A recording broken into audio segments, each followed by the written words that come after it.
কদম আলী বলল, তোমাদের দেশে দুর্নীতির কাহিনী গুগলে পড়তে পড়তে অতিষ্ঠ হয়ে আসতে বাধ্য হলাম। আমেরিকার নির্বাচন, ইউরোপের চমকের পর চমক নিয়েও শত ব্যস্ততার পরও তোমার কোনো লেখা না দেখে ভাবলাম ভয় পাচ্ছ সত্য বলতে, তাই চলে আসলাম।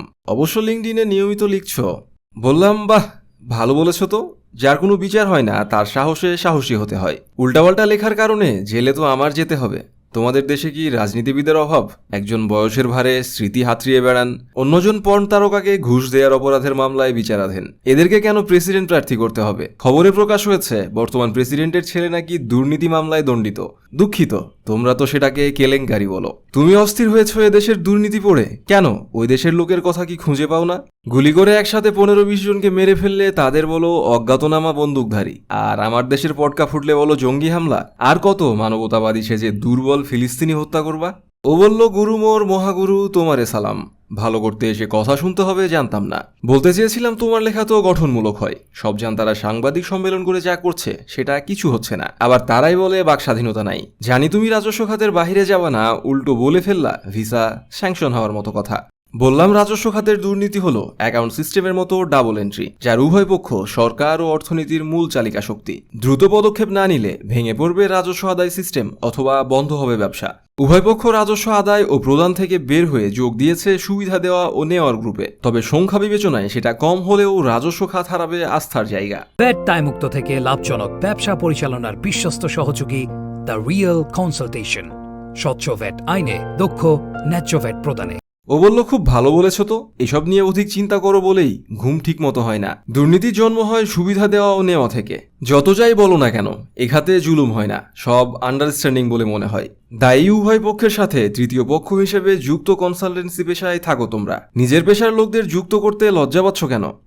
বললাম, লজ্জা পাওয়ার চিন্তা কি ধরা খাওয়া লোকগুলো করছে? এদেরও লজ্জা পাওয়ার প্রশ্ন আসে না, বরঞ্চ অধিকাংশে সুবিধাভোগীর অংশীদার বলে মনে করতে পারো। কর হয়রানির বিষয়ে এদেশে কোনো ব্যবসায়ী বা সংগঠনের আন্দোলন তো দূর, অভিযোগ করতে শুনেছ? যদি হতো তাহলে আজ কোটা আন্দোলন হতো না। লোভনীয় হওয়ায় মেধাবীদের এক অংশ দেশে সরকারি চাকরি, অন্য অংশ বিদেশ। ও বলল, তবে যেভাবেই বলো না কেন, রাজস্ব আইন সম্পর্কে সামান্য জ্ঞান ও প্র্যাকটিস থাকলে এত পরিমাণ দুর্নীতি করা সম্ভবপর নয়। তোমাদের দেশে আইন প্র্যাকটিস করা, আইন জানা ও ব্যবহার করার চেয়ে শুরু করে ম্যানেজ সিস্টেম থেকে। এদের দোষ দিয়ে অবশ্যই দুর্নীতিকারীকে উৎসাহিত করছি না। এটা চরম মূল্যবোধহীনতা, যা দেশ জাতির জন্য কলঙ্ক। মেধা আল্লাহর দান, সেটার অপব্যবহারের দায় 3 পুরুষকে বহন করতে হয়। বললাম, অর্থ আয় একসময় মানসিক রোগে পরিণত হয়, তখন হিতাহিত জ্ঞান হারিয়ে ফেলে। এসব মানসিক বিকারগ্রস্ত লোকেরা ভুলে যায় ধরা খেলে সন্তান ও স্ত্রী সহ জেলেও যেতে হতে পারে। সমাজে যে লেবাস ধারণ করে আছে সেটার উপর অধিক কালি লাগাবে পাশে থাকা ও মারহাবা বলা মানুষগুলো। রাজস্ব বোর্ডে যদি দ্রুত ব্যবস্থা গ্রহণ করা না হয়, তাহলে যারা সৎ ও দেশের ভালো করতে চান তারাও আইনের মধ্যে কাজ করতে ভীতির মধ্যে পড়তে পারে, যা প্রভাব ফেলবে রাজস্ব আদায়ে। দীর্ঘদিন চলতে থাকলে ভেঙে পড়তে পারে রাজস্ব আদায় কাঠামো এবং আস্থাহীনতায় চলে যেতে পারে সাধারণ করদাতা। ও বলল, তুমি দুর্নীতির আখড়ায় ঘি ঢালাদের কথা না বলে বলছো ভীতি ও আস্থার কথা। সেটা যদি থাকতো তাহলে এত বড় দুর্নীতি করার সাহস পেত বলে মনে হয় না। শক্তিশালী করতে হবে ব্যবসায়ী, কনসালটেন্ট ও রাজস্ব আইনে কাজ করা প্রতিষ্ঠানের কর্মকর্তাদের। যা তুমি শুরু করেছো বা বিগত সময় ধরে বোঝানোর চেষ্টা করছো, কেউ শোনে তোমার কথা? মনে হয় না। তাহলে তোমার প্রচুর কাজ থাকতো, অথচ তোমার অনলাইন সেমিনারে থাকাদের অধিক কাজ আছে। জ্ঞান দেওয়ার বিষয়ে তোমারও আমার মধ্যে পার্থক্য নাই, দুজনই ফ্রি। বললাম, আমার তো নীতি আছে, যে কোনো কাজ করি না। তুমি তো যে যা চাই গুগল থেকে দিয়ে দাও।